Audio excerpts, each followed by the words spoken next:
to the guide. I'm Will. I'm Yo.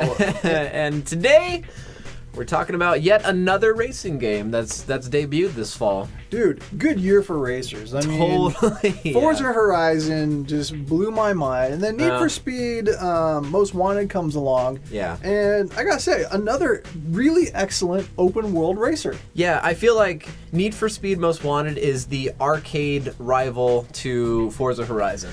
I had a problem because I was telling my friends about Need for Speed Most Wanted, and I kept saying, dude, you got to get Burnout Paradise 2. It's awesome. I mean, Need for Speed Most Wanted. It's awesome because it really does feel like the sequel to Burnout Paradise. Well, yeah, and I mean, it is carried on by a lot of the same developers, too. Yeah.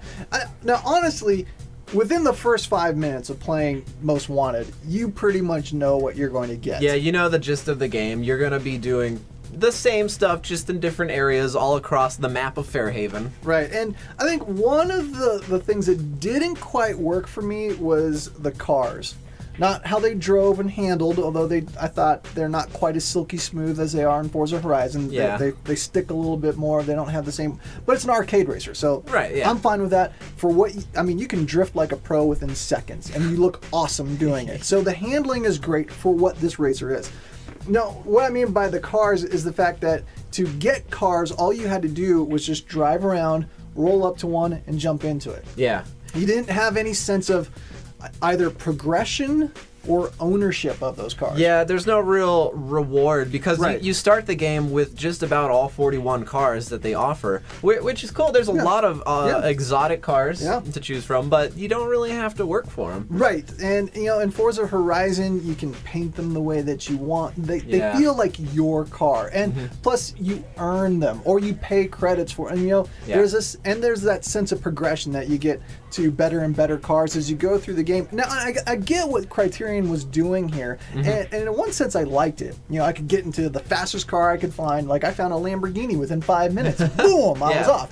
That was fun, but at the same time, I didn't really feel as connected to it, if that makes sense. Does that make sense? Yeah, and even as far as the upgrades, I think it's cool what they tried to do with the upgrade menu, because you can be driving your car, and they have this thing called the Easy Drive menu that pops out, and you can do everything. And it's the same upgrades for every car, but, I mean, it kind of takes away from, going into the garage, and hand selecting each, brake upgrade or Did you have any trouble when you're, like, being chased by the cops and you hit, like, their spike strip and you have reinflatable tires, like, going to the menu to do your reinflatable, and you, like, drive into a wall because you can't watch what you're doing and drive and do the Easy Drive menu at the same time. I mean, it's a great system. It is. But in race...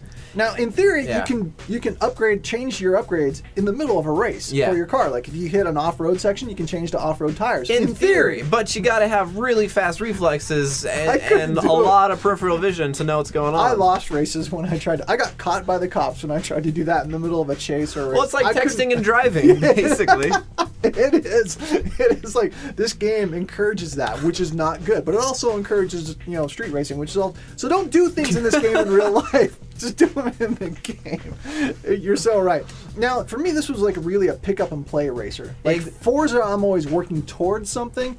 And this one, like, I think I'll play. And I always feel like I'm in the middle of a car chase scene from a Michael Bay movie. That's like fun for like 15, 20 minutes. But that's how you benefit. That's how you get progress in the game, is by cool crashes or by speeds. There's no cash system. It's all based on points that you get from that kind of stuff. So, or evading the cops for a certain amount of time.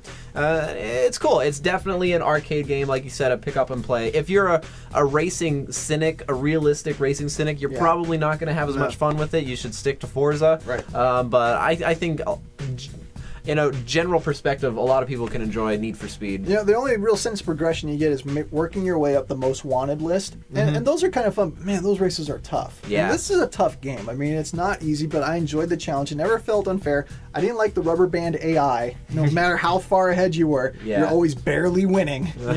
Or no matter how far behind you get, you can still catch up, which I like that part. I don't like losing at that. But you know what I'm saying. But you work your way up the most wanted list. And I was thinking about the most wanted list. And, most of the time, you don't want to be on one of those. You don't want to be on a most wanted list unless you're like a notorious street racer in a video game.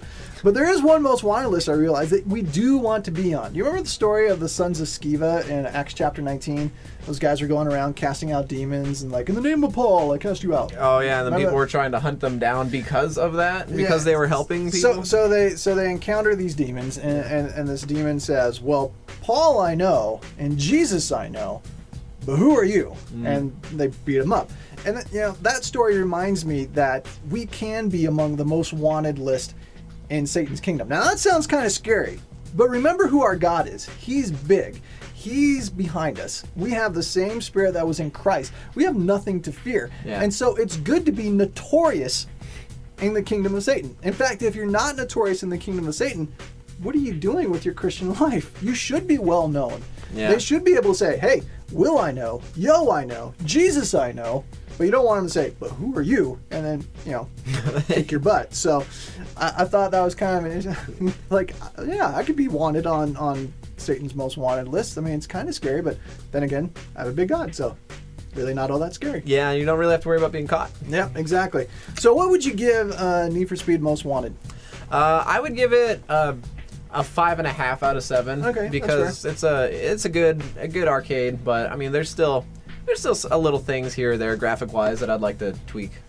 Yeah, the races are fun. The police chases are relentless, almost to the point of being frustrating, but still fun. Yeah. But like you said, I mean, there's not a huge sense of progression, not a huge sense of ownership. You get into the game, first 5 minutes, you know exactly what the game's about. Yeah. You're not going to have any surprises. But there's lots to explore. The crashes are pretty spectacular. Yeah. But yeah, I'd give it about the same. I'd give it about a 5.5 out of 7. I mean, I really enjoyed it. Like I said, it's like being in a Michael Bay chase scene. Yeah, if you're all the time. If you're just looking to cruise and enjoy some explosions, it is the perfect game for you. Yeah, if you're looking for something a little more realistic, that's what you have Forza Horizon for. But man, 2 epically awesome open world racers this year. Totally. We are blessed. Yeah, right? I will be giving thanks this Thanksgiving for the awesome racers that we have. So you can read our full review at our website. Yeah, go to gameandmovieguide.com and also follow us on our social networking sites for any news updates, giveaways. It's facebook.com/gameandmovieguide. And we'll see you next time.